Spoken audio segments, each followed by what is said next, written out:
नीता पाटील सद्गुरूंची गाथा. ओम नमः शिवाय. परमपूज आईकृत सिद्धारूढ वैभव. बेल पहिला. मनुष्याला कुमार्गावरून सुमार्गावर आणण्यास संताशिवाय दुसरे कोणीच समर्थ नाही. म्हणून सर्व साधनात मोठे व बलिष्ठ साधन संत संगतीत हेच एक होय. संत संगरूप नदीत जो स्नान करतो त्यांच्या मनाला संतांचा बोध पडतो. त्यावर जो स्नान करतो त्यांच्या मनालाच संतांचा बोध पडतो.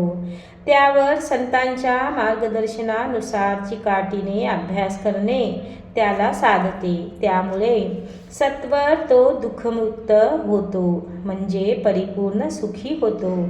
त्यानंतर मन कामापुरतेच विषयाकडे वळते आणि काम संपले की हरिसेवेत निमग्न राहू लागते. त्यामुळे कोणत्याही परिस्थितीत मनुष्यास प्रपंचाची झळ लागत नाही. शांतप्पा व मल्लम्मा या उभयंताचे मन संत संगतीत रमल्यामुळे सदा ते आनंदात राहत असत. आपण निपुत्रिक आहोत याबद्दल तीळ मात्रही त्यांना खेद वाटला नाही. बरीच वर्षे जरी संतती झाली नाही तरी शिवाने आपली सेवा करण्यास आम्हाला पुष्कळशी सवड दिली आहे असे त्यांना वाटे. लग्नानंतर 4-5 वर्षे जरी संतती झाली नाही तरी पुत्र प्राप्तीची तळमळ लागते. हा मनुष्य स्वभावच आहे. पुत्र प्राप्तीसाठी कोणी नवस सायास करतात, तर कोणी व्रत नियमांच्या मागे लागतात. काही अनेक देवतांच्या भजनी लागतात, तर काही लोक साधू संतांच्या आशीर्वादाची अपेक्षा करतात. परंतु खरी निष्ठा नसेल तर शेवटी त्यांची ती इच्छा अपुरीच राहते. मच्छिंद्रनाथ हे दत्तकृपा संपादन केल्यावर त्यांच्या आज्ञेनुसार जगाच्या उद्धारास्तव संचारार्थ निघाले. फिरत फिरत ते एकदा बंगल्यातील चंद्रगिरी या गावी गेले असता एके दिवशी एका ब्राह्मणाच्या घरी ते भिक्षेला गेले.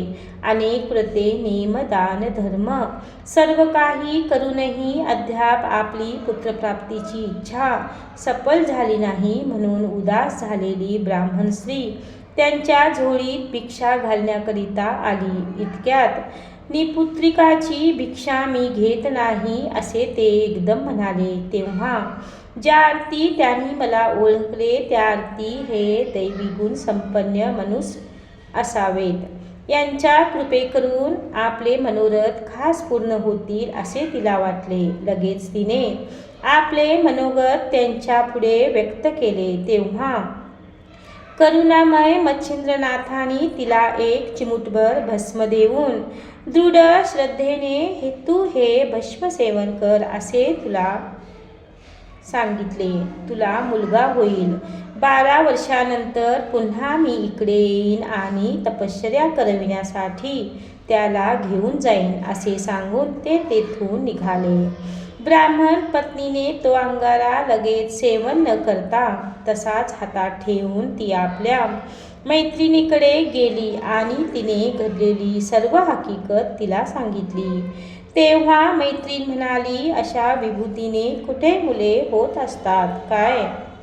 असले जोगडे बायकांना फसविण्यासाठी पुरुष नसलेल्या वेळी वेळ पाहून दारोदारी फिरत असतात. करिता त्यांच्यावर तू मुळीच विश्वास ठेवू नको. आत्ताच्या आत्ता ते भस्म खोटे तरी तू लांब फेकून दे. मैत्रिणीच्या सांगण्यावरून ती भयभीत झाली. लगेच तिने हातातली विभूती गायरीत फेकून दिली. पुढे ठरल्याप्रमाणे 12 वर्षांनी मच्छिंद्रनाथ तेथे आले आणि त्यांनी त्या ब्राह्मण पत्नीला मुलगा खोटे आहे असा प्रश्न केला. तेव्हा तिने मान खाली घातली. मच्छिंद्रनाथ रागाने म्हणाले,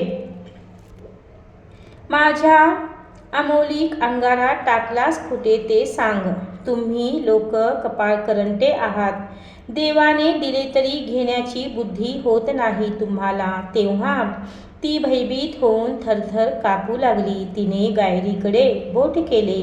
तोच मच्छिंद्रनाथांनी तेथे जाऊन बेटा गोरख म्हणून हाक मारली. तेव्हा जय अलखी निरंजन असा गोवराच्या राशीतून आवाज ऐकू आला. त्यावर मच्छिंद्रनाथांनी वरचा गोवर बाजूला सारला आणि मुलाचा हात धरून त्यावर वर काढले. त्या 12 वर्षाचा मुलगा पाहताच ब्राह्मण पत्नीला पश्चाताप झाला. जनक राजा पुत्राभावी रात्रंदिवस उदास राहत असल्याने लक्षात आल्यावर एके दिवशी त्याला उद्देशून पुरोहित धौम्य ऋषी म्हणाले, याज्ञवल्क्यांच्या फलाक्षता जर तुझ्या मस्तकावर पडतील तर खचित पुत्रवंत होशील, करिता त्याबद्दल अमुक अशी तू खटपट कर. म्हणून त्यांनी त्यास एक उपाय सुचविला. त्यावर शुभ दिवस पाहून जनकराजाने याज्ञवल्क्यांचे गुरु जे अग्निवेश मुनी त्यांच्याकडे गेला व त्याने याज्ञवल्कास आपल्याकडे भोजनास पाठविण्याची विनंती केली. याज्ञवल्क परमज्ञानी गुरुसेवा तत्पर असून ते गुरुगृहीच राहत असत. गुरु म्हणाले, जनका याज्ञवल्क व्रतस्थ असल्याने त्यांना जुलुमाने तुझ्याकडे पाठविणे माझ्याने होणार नाही. हवी तर तुला मी एक युक्ती सांगेन, त्याप्रमाणे करशील तर तुझी इच्छा पूर्ण होईल. सध्या माझ्या आश्रमात 500 विद्यार्थी आहेत. त्यातील एकेकाला रोज तुझ्याकडे जेवणाला मी पाठवीन, म्हणजे सहजच याज्ञवल्क्याचा दिवस येईल. हे ऐकून जनक राजाने अत्यंत आनंद झाला. त्यावर मुनीस वंदन करून तो स्वस्थानी परतला. इकडे अग्निवेश मुनी विद्यार्थ्यांना उद्देशून म्हणाले, जनकाने तुम्हा सर्वांना भोजनास आमंत्रण दिले आहे, करिता उद्यापासून रोज एक जण जनकाकडे क्रमवार भोजनास चला. त्याप्रमाणे दुसऱ्या दिवसापासून एक जण जनकाकडे जाऊ लागला. भजनोत्तर त्यांच्याकडून जनकराजा आशीर्वादाच्या अक्षता मस्तकावर घेत असे. याप्रमाणे 2 महिने लोटले. अक्षता मस्तकावर घेत असे. याप्रमाणे पुढे एके दिवशी जनकराजाला असे वाटले की याज्ञवल्क हे कदाचित शेवटच्या आठवड्यात येणार असतील, तेव्हा आज मृगयेला जाऊन यावे. जनक राजा मृगयेला गेला. त्याच दिवशी इकडे याज्ञवल्कर आले. राजाने अतिथीचा सत्कारार्थ माणसे नेमलेली होतीच. त्यांनी नियमाप्रमाणे अतिथीचे पूजन केले. भोजनोत्तर हातात अक्षता घेऊन याज्ञवल्कांनी राजा खोटे आहे असे विचारले. तेव्हा राजा मृगयेला गेल्याचे सेवकाने सांगितले. त्यावर राजपत्नीला बोलवा असे ते म्हणाले.